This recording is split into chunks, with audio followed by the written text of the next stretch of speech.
third quarter, you're up 7, you got a 4th and 6, and you kick a field goal there to go up 10 with Talty. Y'all have been aggressive on 4th down all year. Was there any thought there to going for that 4th and 6, or was it an easy choice to get the 3 points and go up 10? No, that's a good question. I think to go up 10, make it a 2-score game, give us that cushion there. Felt like we were in a good field goal range, and just outside of probably 6 yards, 7 yards, a lot of different things they can dial up. But we went for it earlier, and that was in 2 to 3, I think, in the first quarter or second quarter, and that was probably a little different situation, especially when you got your backs to the wall. But when we got the lead, taking a 2-score lead, that was actually a pretty easy decision on that one. So Nick on the far right. Yeah, a season ago, there were times where you guys would get down and not be able to bounce back, specifically here even. What do you think prepared your guys to be able to bounce back in this game tonight? No, you're exactly right. Especially on the road, right? We couldn't overcome, and a lot of times it's just guys making plays and just continue to stay the course. And we just talked about that so much this off season. A couple of things, just what we're going to do and how you chip away. You can't go score a 17-point touchdown. You got to score 1 score, even if it's 3 points. And that's what our guys did. I really felt, and I know ZB got the interception right before the half. That was big, but I was actually feeling really good about the spot we were in before that. If we can go in 17-10 and get the ball to start the third quarter, we've clawed our way back in. It's going to be one that goes down to the wire. And then the interception really just, man, it gave us a lot of life going to the locker room at halftime. And so we fed off that, and guys, I think realized like 0-0 game.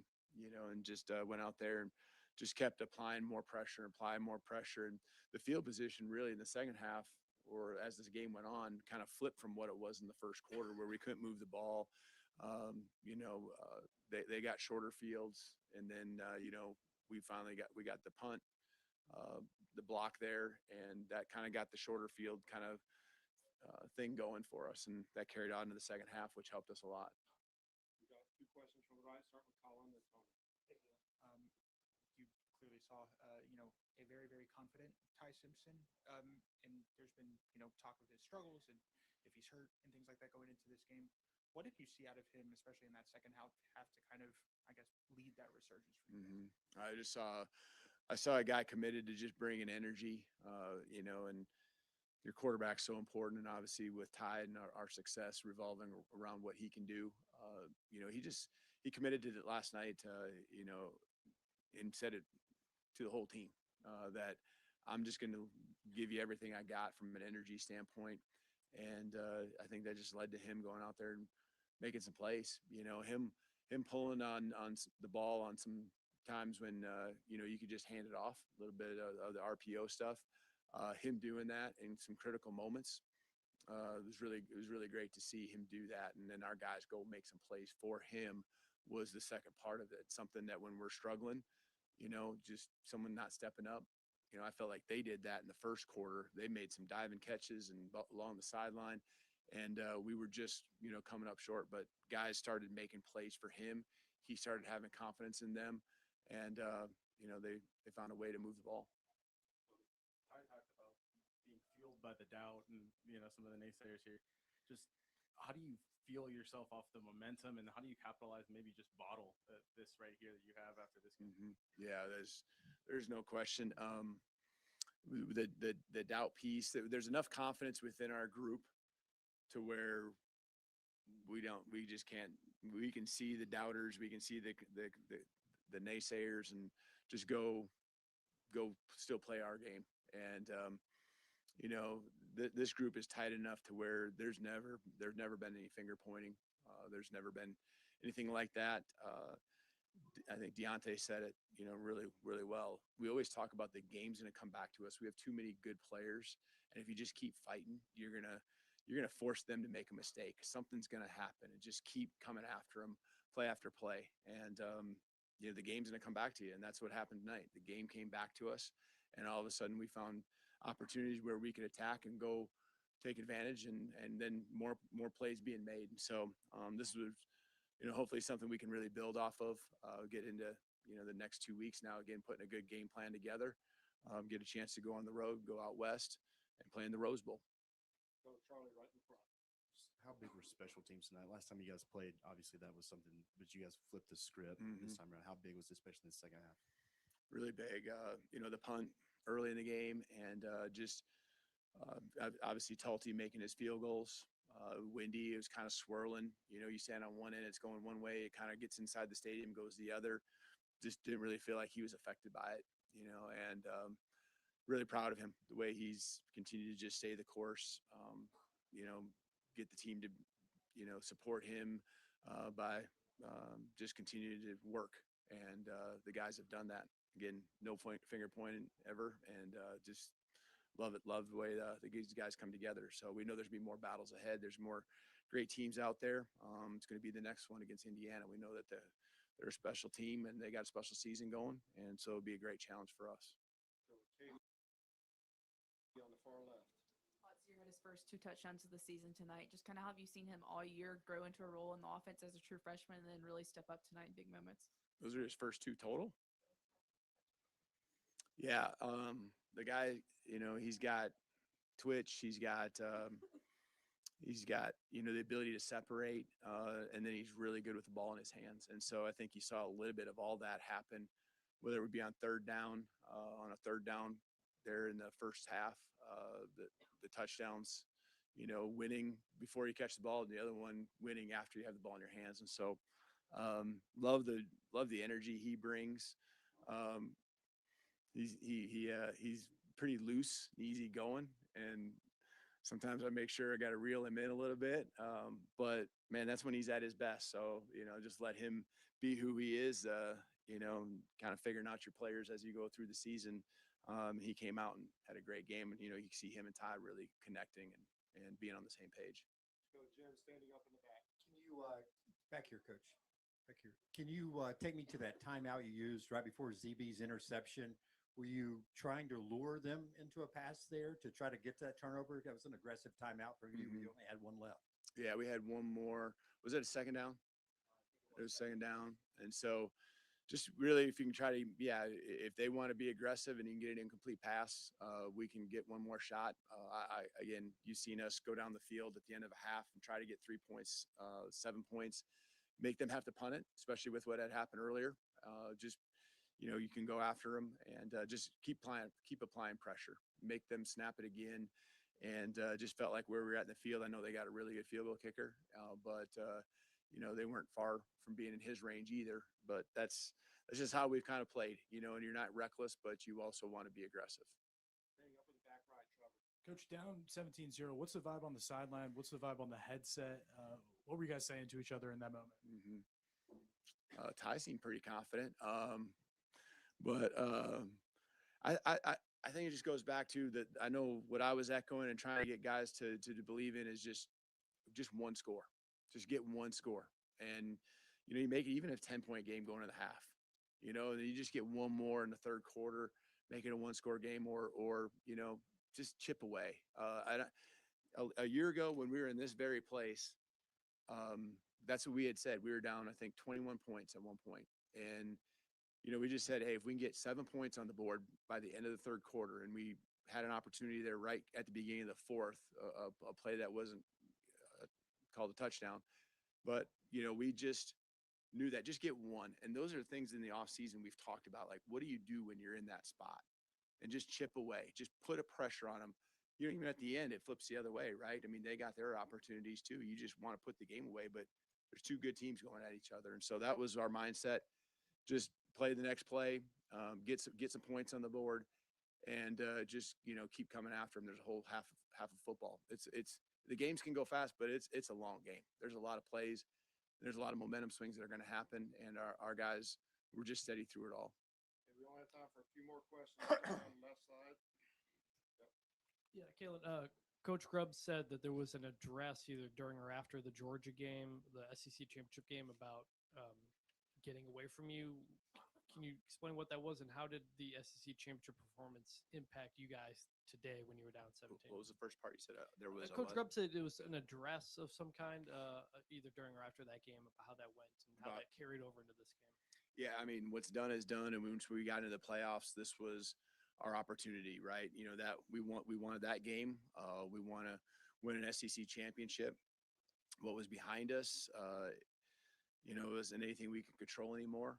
But greatness lies in the future, and so that's what we really focus on. And in having a couple weeks, and we knew we'd get some of these guys back and healthy, and that was key, I think, for us to feel that, hey, you know, we can become the team that we know we're capable of. And so, you know, don't overthink it.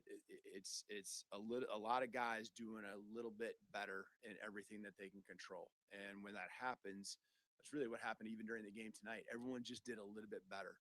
And everyone, you know, then all of a sudden, because of the players you have, they go make a play and, you know, change a game. And so just everyone kind of owning their space, owning the issues that we had in the past, correcting it, and just being all in. That was a message here the last couple of days, just being all in. And so that was really the case, you know, since that game 2 weeks ago. Right behind the plate. Yeah, the block punt from Tim Keenan in the second quarter, just what did that do momentum-wise for you guys? And were y'all going after it? What kind of play did Keenan make on it? Yeah, we weren't going after it. I think it's just we were in pretty much a conservative situation there. And so just Wade, it got dropped, and he picked up the ball. I mean, the field position against an Oklahoma team is so critical with their defense. So that was huge. That was really huge for us. And, you know, the takeaways and the field position just really kind of was the opposite of the first game back at home. There's more things we can point to as well, but that was the case. You know, we got the interception for a touchdown, and we got the shorter field there in that case, and took advantage of it. Okay, we'll finish up with Matt on the far right. Has Ty been doing anything different ball security wise? It seems like he's been doing a better job not fumbling when he gets sacked. Just being really conscious of it. You know, we're just, you know, talking about that all the time, and you know, all of our guys. But again, I mean, the ball was out a couple times tonight, and we just gotta. It's something you can just not take for granted ever, and how important it is. And you know, sometimes he's in those, but he knows he's got to take care of the football, and that's a priority for our football team. It has been all season, and it was good to see him. I know he got hit a few times, but he took care of it, and that first and foremost was what he needed to do. All right, thank you, Coach. Yeah, thank you guys. We'll be joined by Lazio Bros, Keon Sab, and Xavier Brown here shortly.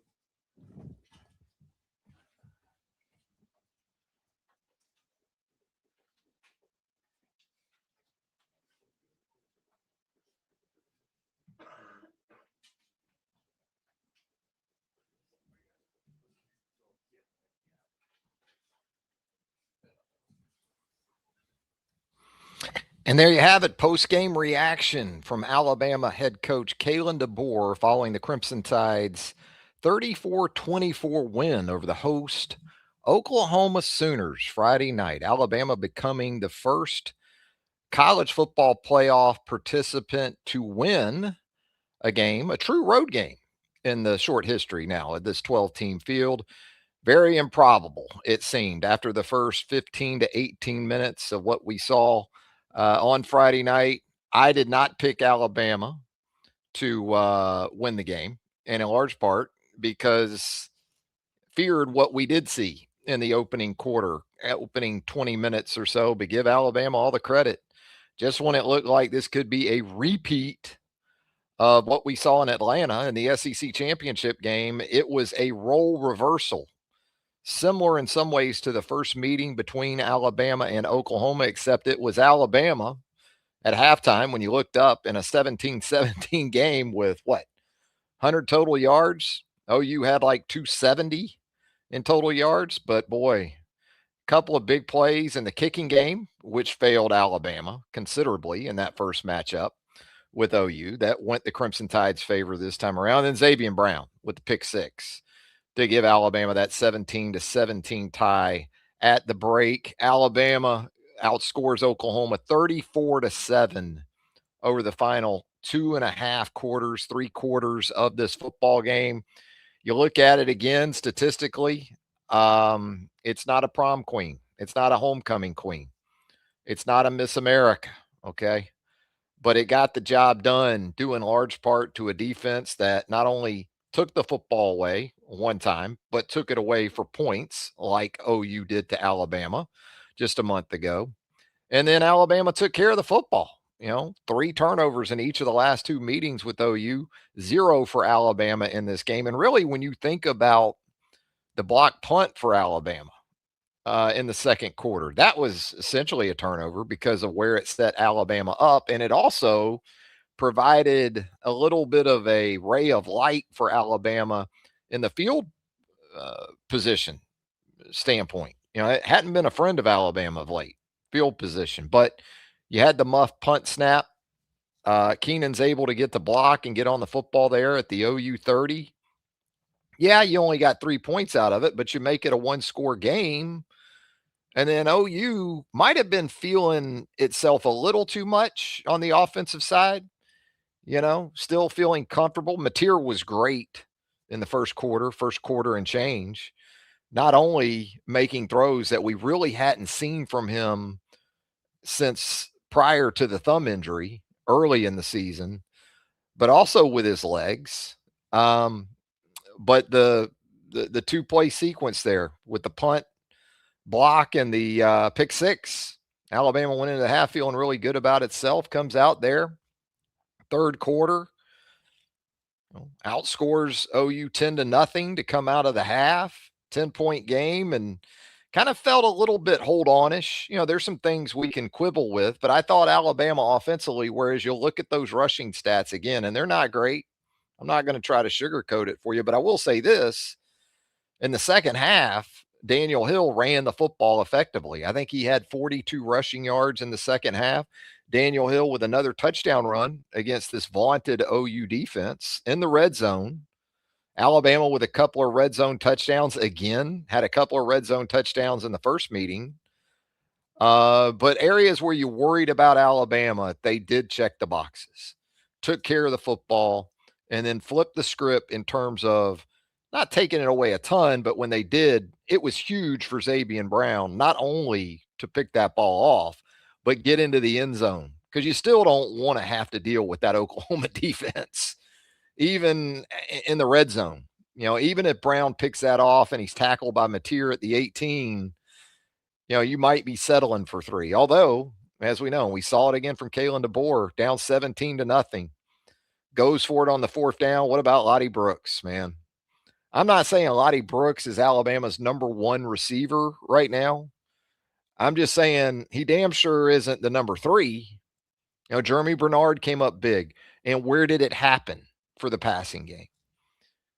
We've talked about it on the channel. Opposing defenses for a while now have been playing more middle of the field coverage, taking away the middle of the field, which had been the sweet spot for Ty Simpson and certainly Jeremy Bernard. But defenses have been basically daring Alabama. Let's see if you can beat us, outside the numbers and down the field. And you got it from Lottie Brooks on his touchdown catch there in the third quarter. That's a slot fade. He gets matched up on a safety. He's got to win that, and you got to take the shot. And he makes a very nice adjustment on a ball. Really nice ball from Ty Simpson. Pretty good protection. Give the Alabama offensive line some credit. Ty was sacked 4 times. Credit Ty. Took care of the ball when he was sacked. Didn't turn it over that way. It wasn't perfect. But when Alabama had opportunities to really make it hurt, they were able to do it. Again, outside the numbers. Isaiah Horton, his explosive play. Was Wilkin Formby offsides, or was, the offensive line jump? I'm sure we're going to hear that from Oklahoma fans for a while to come. Hell of a play by Isaiah Horton. Very nice ball from Ty there. Jeremy's big play down inside the 10. Tyrone Prothro vibes, right? From like 2003, 2004 on that catch. That looked like Prothro a little bit against Southern Miss all those years ago. But Bernard gets the job done outside the numbers down the field. Lottie Brooks, the same thing. It's amazing to me that they were able to have the success they had, again, with Ryan Williams basically a non-factor. Ryan had an opportunity, had the protection, got the ball out. He's got to finish the play. He wasn't able to do it. He did get a ball late in the game, double caught that one in the quick game. That sequence I wasn't entirely crazy about. You're up 10 after the Lou Groza Award winner misses a chippy for him, and you're obviously just trying to run clock because you're in a great situation to do that and finish the game, as long as you don't turn it over or have something catastrophic happen. But you try to run it a couple of times and you run quick game to a guy that struggled to catch the ball. So even if he doesn't fumble, he catches it and he doesn't fumble, well, he could have dropped that and it stops the clock. Didn't quite get it, but worked out in the end. And now Alabama headed to Pasadena to take on a former Saban assistant in Kurt Cignetti. There's a few of those in this college football playoff, isn't there? Sig at IU, Kirby at Georgia. I guess, do you still consider Lane with Ole Miss? I guess that probably depends on what happens tomorrow against Tulane in Oxford. But I think this is a monumental win, regardless of what happens moving forward. And I understand it's Alabama. You're only as good as your last game. But for Kalen DeBoer, and also with all the noise going into this game, I don't know if Oklahoma's the biggest loser in all this or if it's Michigan.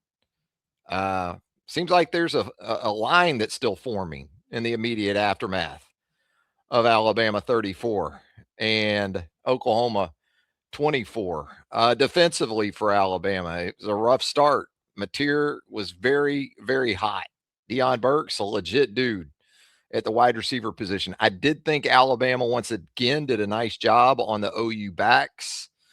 Maybe not so much in terms of, yeah, that's true too. Pete Golding, he's former Alabama assistant. He's there at Ole Miss. So he counts either way. But defensively did what you needed to do. I thought in the second half and really in the second quarter, you started to see Kane Womack basically decide, we got to switch some things up. Played some more middle of the field coverage, I thought, in the second and third quarters, which I think helped force Mateer to hold the ball a little bit. I don't think it was this sudden pressure that Alabama was getting. I think there were times when that was the case, but I thought there were some changes, some subtle things that Womack did that seemed to make Mateer a little less decisive, and not just maybe throwing the football, but RPO, pulling it, those type of things. And give Alabama's guys a lot of credit. Give some guys like Deshaun Jones a lot of credit. You get the explosive from OU there, in the 10-point game? Looks like it's going to end up going for a touchdown because you had some guys lose leverage. I think Keon Sabb was one of those. Wasn't always pretty for Alabama again at corner and safety, and even at maybe the Husky position while we're at it. But Deshaun Jones, I thought when he was in there, did a nice job. Made a hustling play on that aforementioned explosive, forced Oklahoma to play red zone offense, which resulted in Tate Sandell made 24 straight going into that kick there in the fourth quarter.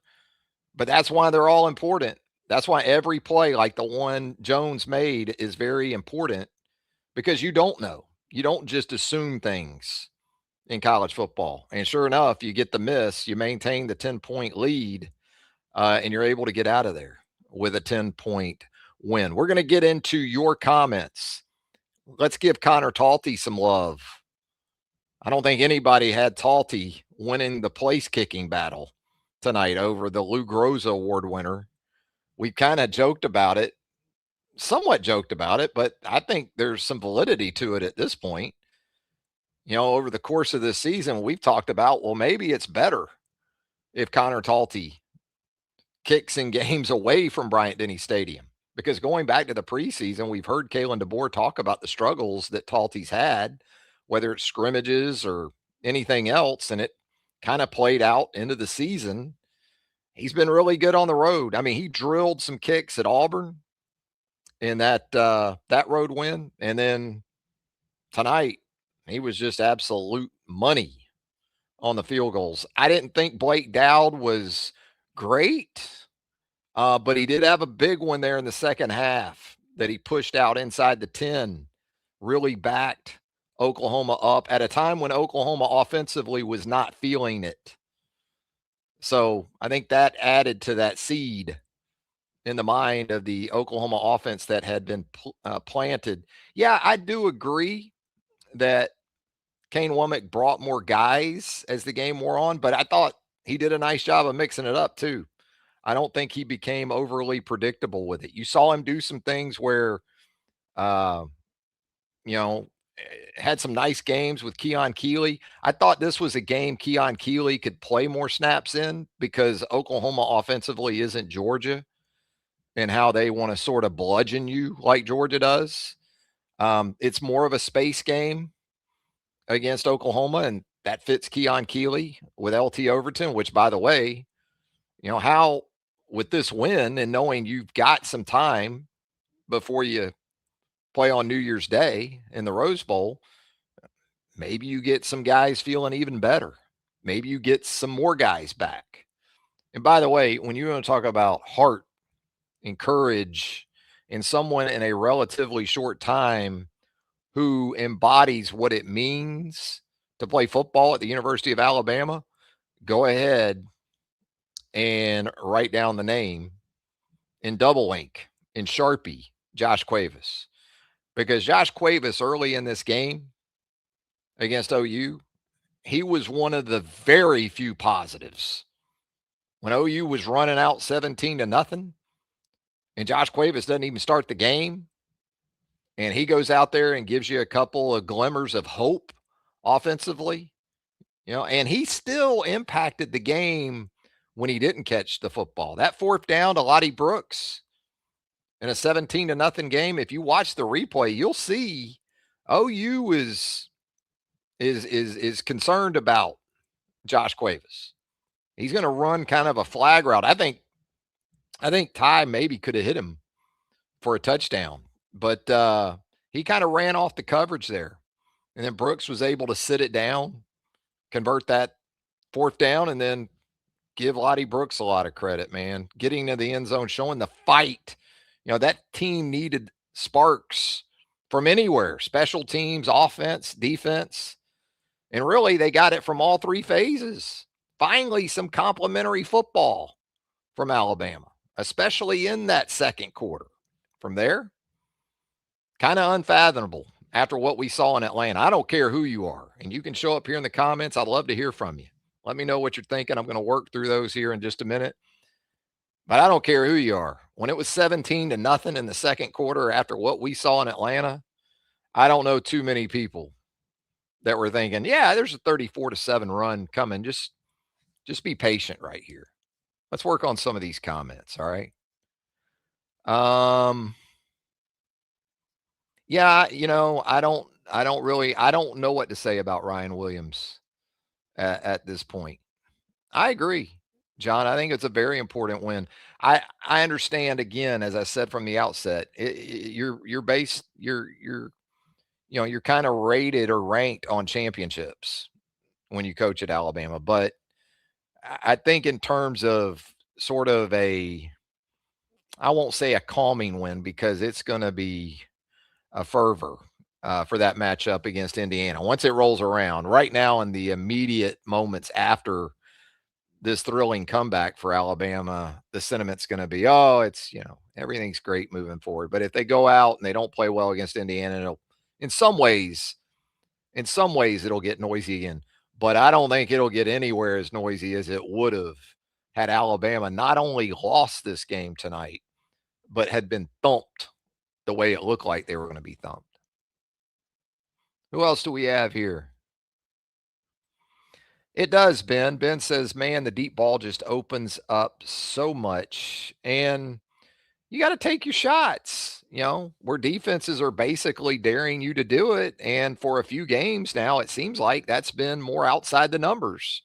Slot fades, corner routes, on Horton's catch, you watch that pre-snap, it looked like Oklahoma had 9-10 guys 8-10 yards off the ball, just squeezing and playing straight up man on the outside.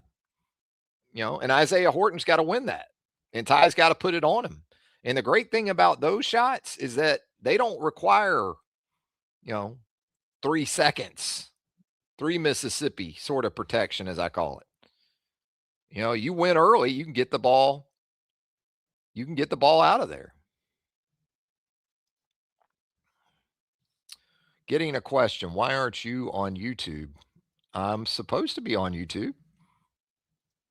Where are you watching this? Let's see.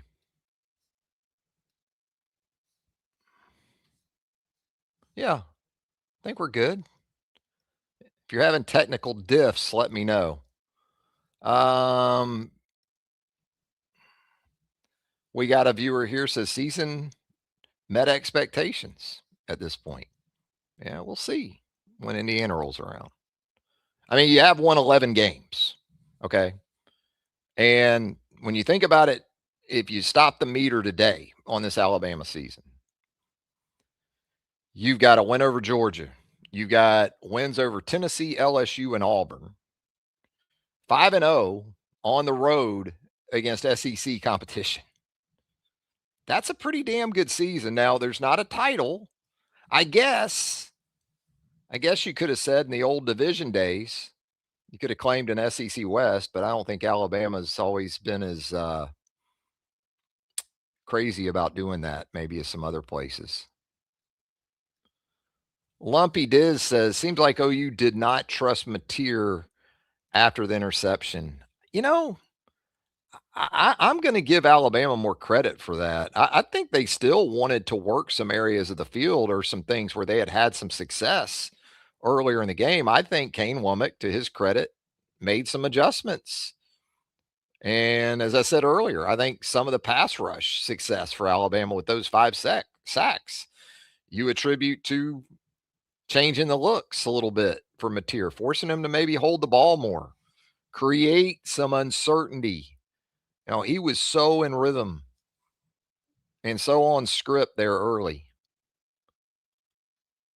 It's tough to get him off of it. They did, though. Let's see what we got here. 22 DeBear 22 says, a little gust from the gods. Yeah, that 35, 36-yard miss by Sindel, it had a cut on it late, didn't it?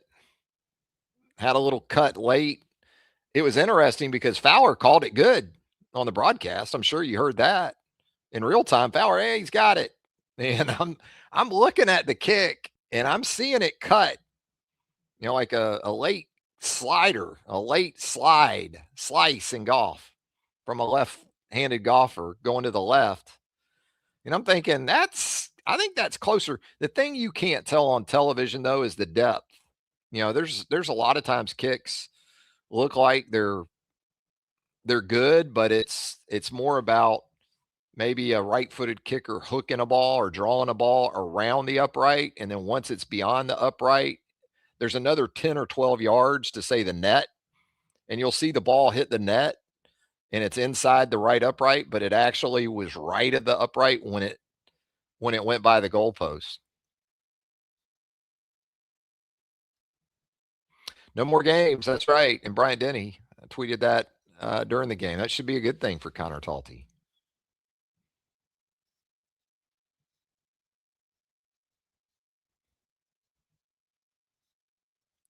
I like the comment here, Seth. I agree. I thought Justin Jefferson and also Deontay,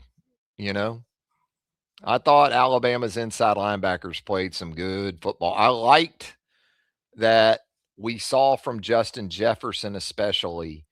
We've talked about it before. If the quarterback's going to run the football pretty prolifically against your defense, there has to be consequences for it. And I thought Jefferson at least once let Mateer know, he was in the vicinity. He was around. Mateer with 19 carries. Now, again, sacks are factored into those attempts, so 5 of those. But even without the sacks, 14 rushes for 15 yards. He did have another rushing touchdown. He had one of those in Tuscaloosa, too. Alabama on third downs in this game, just 2 of 12. Oklahoma, 7 of 18. Again, like the game in Tuscaloosa, you just change the logos on the stats. 75 total plays for Oklahoma in the game. Just 54 for Alabama. I said Alabama just needed to play somewhat even in special teams. Alabama won special teams tonight. I didn't see that happening. Won it with its place kicking. And again, Dowd, it wasn't always pretty. He did have the one inside the 10 there. But there weren't any catastrophes either.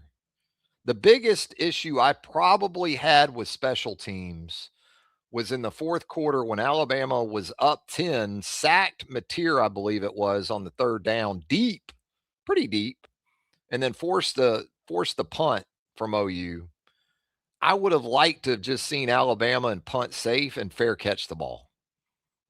I know it's retrospect and hindsight and all those things, but with where the game was and what Alabama really needed to accomplish to close the game out, instead, they try to set up a return up 10 later in the fourth quarter.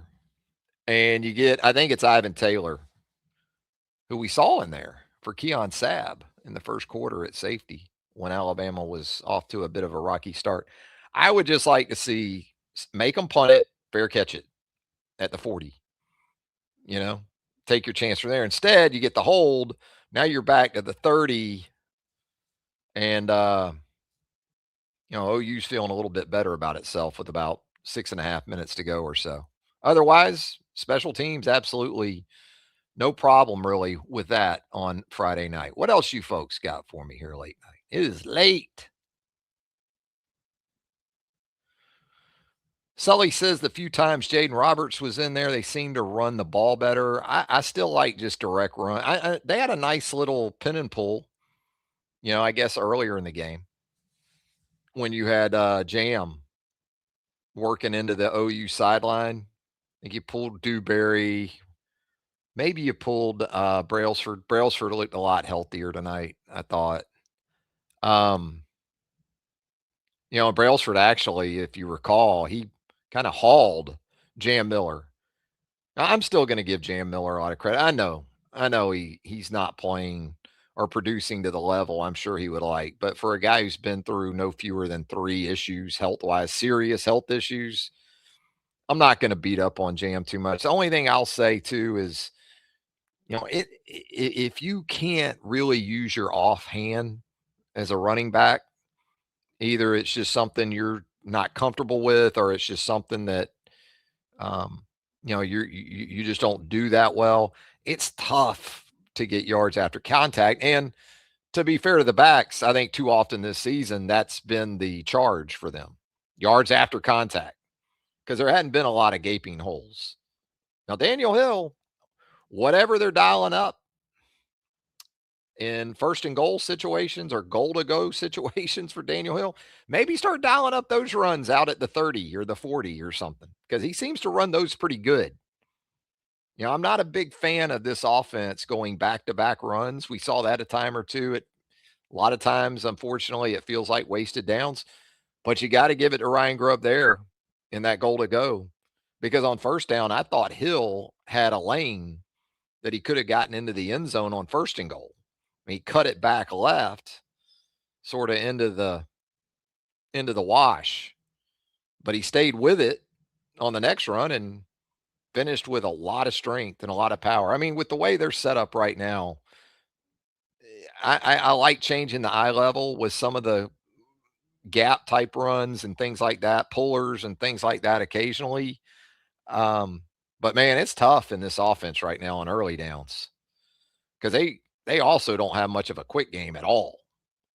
You know, they bring in Dre Washington there. I mean, how much have you seen Dre Washington in games? I think that maybe set off a little bit of an alarm to that OU defensive staff. This guy's in the game. They probably have something for him. They try to run the screen to him. It doesn't go very well.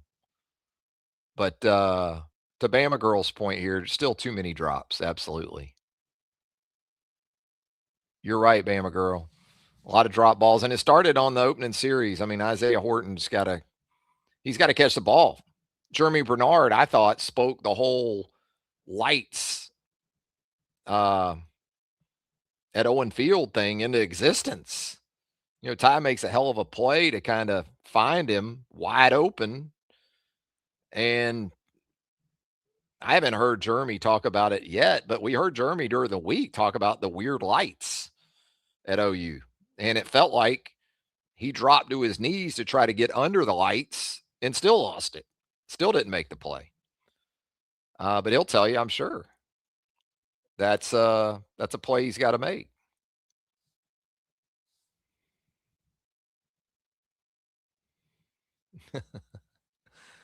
What about 50 Cent coming out? I thought it was interesting. I thought about it when he came out there between the third and the fourth quarter to do mini men or whatever. I thought, you know what? I mean, yeah, I understand that's to get that crowd and maybe that team, even more hyped up. But, Alabama players, I would think it got them just as hyped up. That's pretty much what Deontay Lawson said afterwards, which I was wondering too. Do these kids, how familiar are they really with 50 Cent anymore? I mean, because I'm 57 and I know 50 Cent. It's kind of like, hey, they're bringing out Run DMC next. I thought this was another good play on special teams. It was a little bit dangerous. Seth's talking about if Dejon Lee could return, it would be huge. I thought he made a good play on the short punt. I mean, what I liked about it was he was decisive. It was maybe a little bit dangerous, but not to the extent that it was a punt on your side of the 50 or maybe down around your own 30 or something like that, where if you try to make that play where he scoops it and muffs it and OU gets on it, they're deep on your end. I thought that was a pretty good play.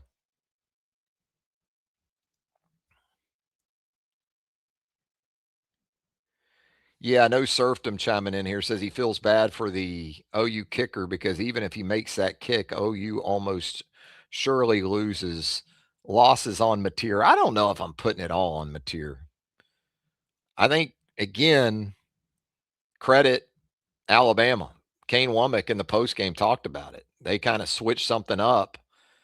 He felt like they baited Mateer there based on probably something they showed pre-snap the first game, and then they switched it up on him at the snap. He thought he was getting, I guess, maybe man from Xavier Brown out there, and instead they dropped 8 with 2 safeties deep, cover 2. Xavier just stood there waiting on the ball to come out. And I'm sure Mateer thought Xavier Brown was going to bail or, get run off or something. Yeah, Keely doing a nice job. I thought some of the games were nice tonight. Some of the games in general.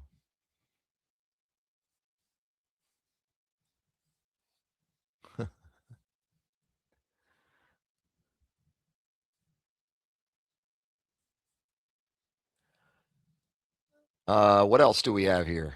Oh, wow. Ben said Xavier looked like Antonio Langham in the 1992 SEC title game. Yeah, kind of had that feel to it. What about Antonio in that Iron Bowl in Birmingham. I was at that one as an Alabama student. Oof. How long ago is that? What are we talking about with that? We're talking about 33 years ago? Come on now. Can't be that long. Yeah, I thought Sully chiming in thinks the Alabama defense has to lead the nation in almost interceptions. Had a couple almost this games. What about the one throw from Mateer that hit Deontay in the head? And I thought Mateer made a hell of a throw on the touchdown on the deep crosser because Satania was running right up the seam. He kind of got both the safeties' attention. And Deontay had great depth, man. And he was sitting on that crosser. And Mateer, to his credit, you could tell from that throw, among others, that thumb was feeling better because he flat out ripped that ball in there. Yeah, I mean, the yak and yeah, I agree. 22 to Bear says if Alabama can keep Yak down by tackling better, finish better, but struggle. Yeah, I mean, it was a struggle. Damani Jackson had issues, I thought, a couple of times. Sab, we saw Red Morgan get caught up on the touchdown pass to Satania. That's a tough one, though. I mean, it still can't happen, especially with Satania out there. But Mateer had hurt you a couple times with runs. So, and Red's sort of nature is to come downhill. I think that's Sab, too. What else do we got? Hello, Deborah. How are you doing this evening? Yeah, I wondered about that Bama girl. The Notre Dame fans. I didn't really see any, but I don't pay attention much to Notre Dame fans. They're not relevant. They're in the Pop-Tart Bowl well, actually, no bowl, right? Notre Dame fans, that felt like a couple L's tonight. The beer is not cold. Everything else is cold in South Bend tonight, but not after that Alabama. Not after that Alabama win, that comeback win. No, Tim, I did not. Tim's asking if I had Talty out kicking no use kicker on my bingo card. I did not, but we've talked about it here on the channel. Talty's like the road game Groza. Call him road game Groza. That's his nickname, I guess. I'm not crazy about the get off times either for Dowd, but I mean they keep him on a clock all week and also in games. But yeah, seems like there's a couple of times, a time or two a game where it's a little tight. Had another one tonight.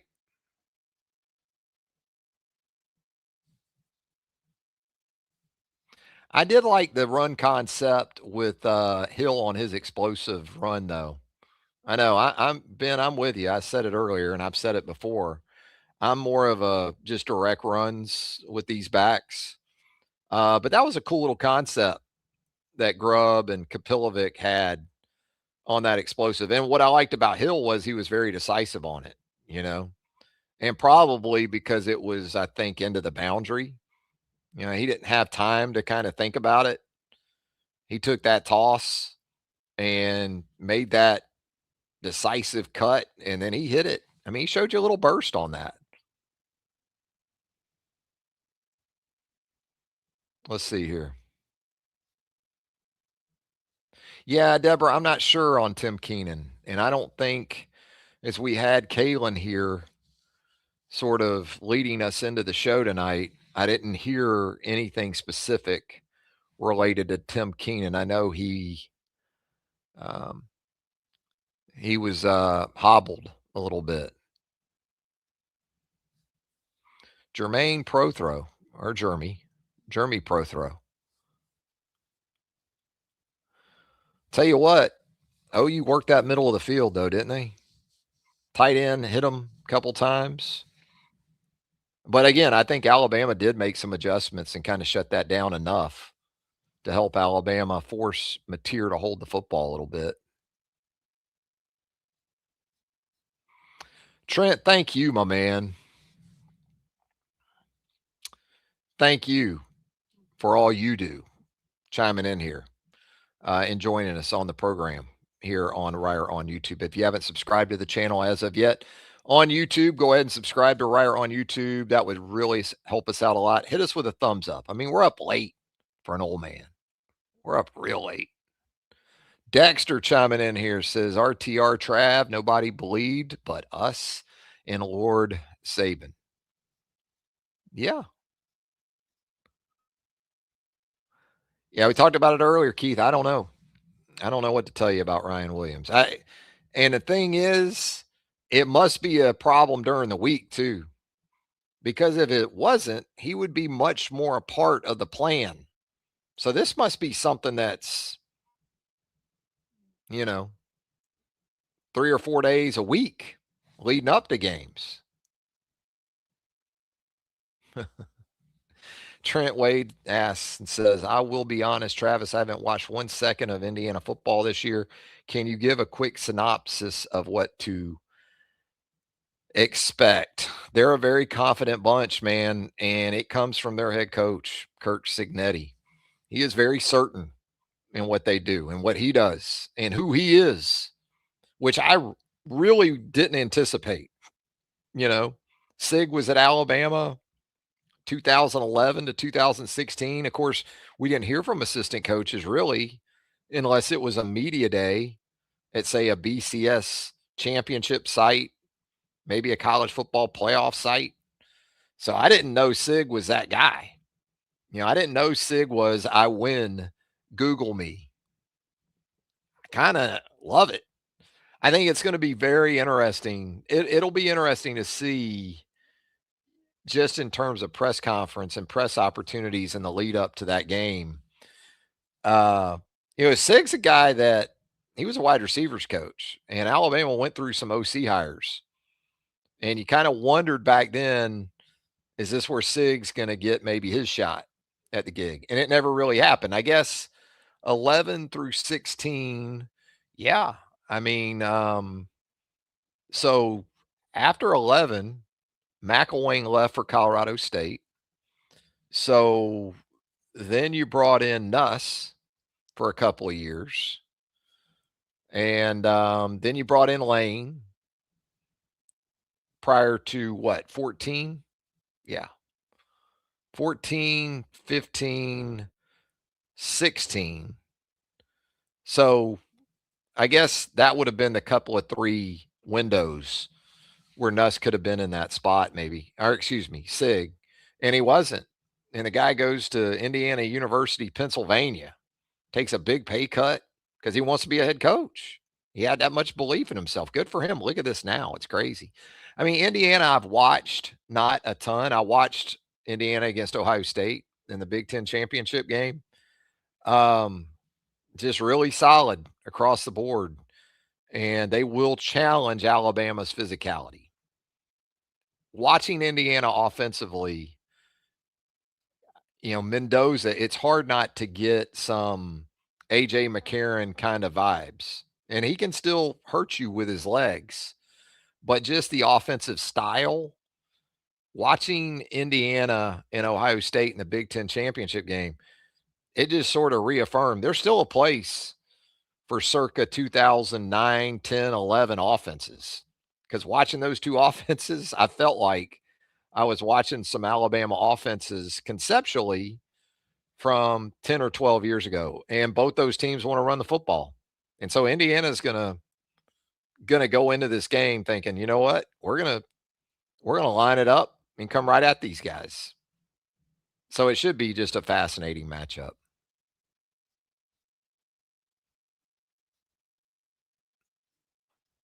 What do we got here? Best matchup for Alabama versus Indiana. We do not want to play Georgia or Ohio State. I'm not going to argue with that right now. No.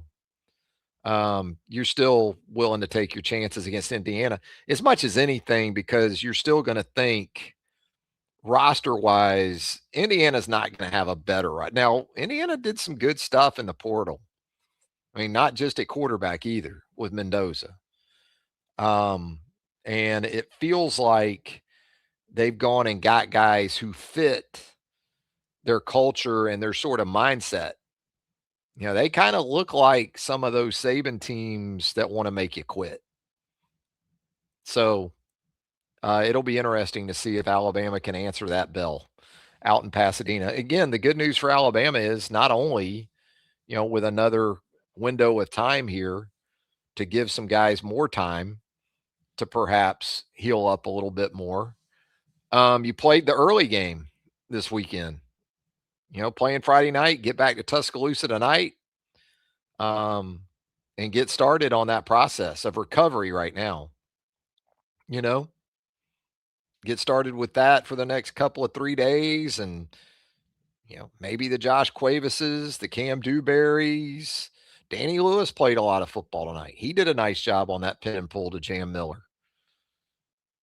He's a physical presence, and I think you're going to need that. I think IU has a pretty significant injury to maybe one of their defensive end types. I mean, I haven't really dove in on Indiana yet.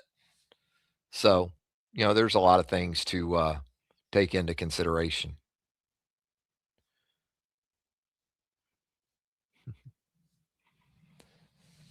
Spit says Ty has to get rid of the happy feet and set them when he throws. I thought he got better with that as the game wore on. I mean, as much as they ask him to stand in the pocket and make legitimate throws, it's going to be hard to always just be calm in the face of fire.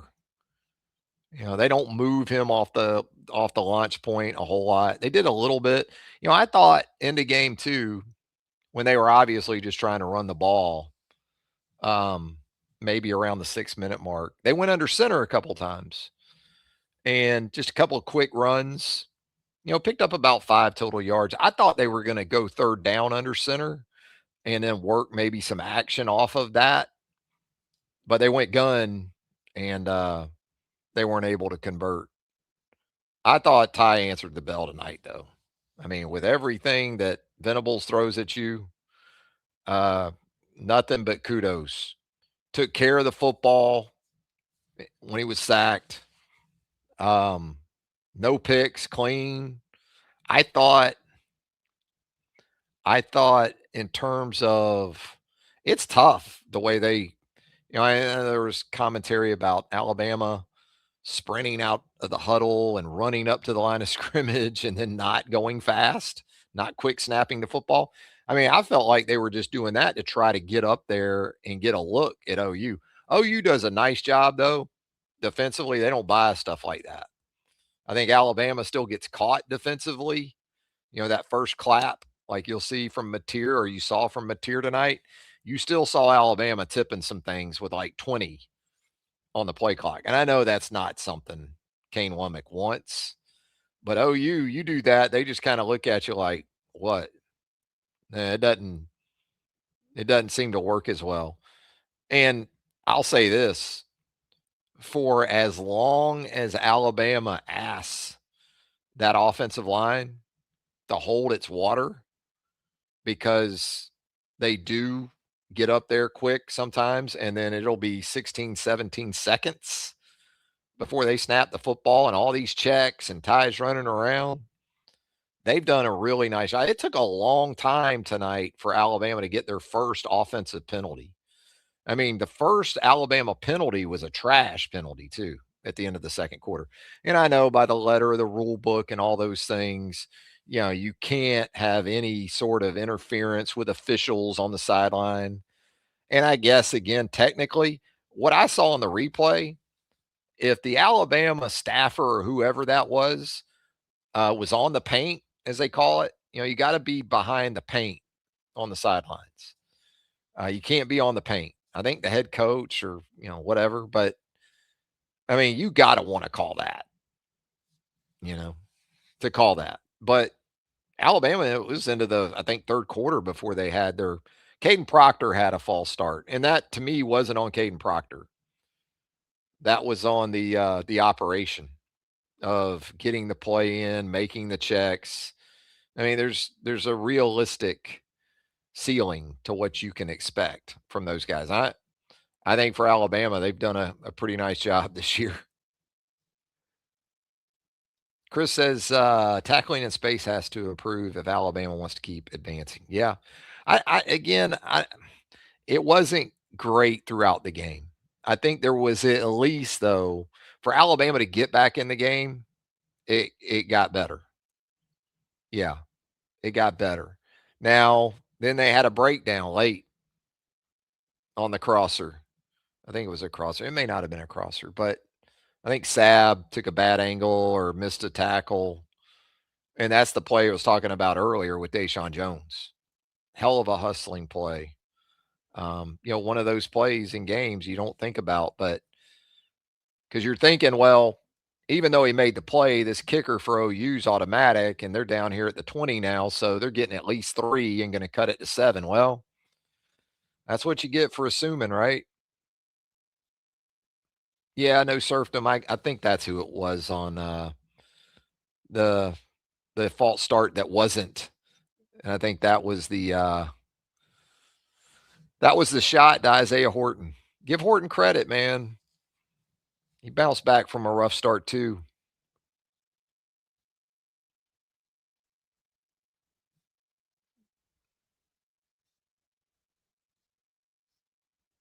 Yes, I appreciate that, Trent. That reminder before we get out of here early on a Saturday morning. Not used to that Friday night game.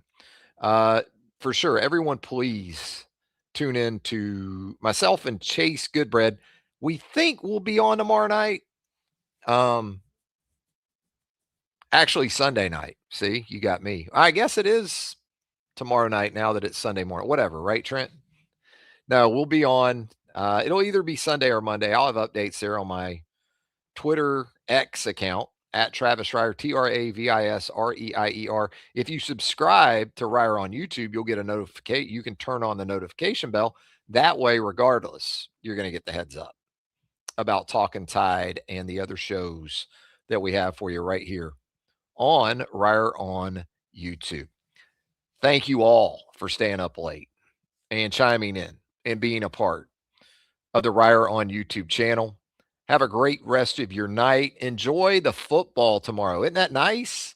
Your team wins on Friday night. Boy, you're just relaxed. You can enjoy the 3 playoff games tomorrow, knowing that your team is headed to Pasadena to play in the Rose Bowl.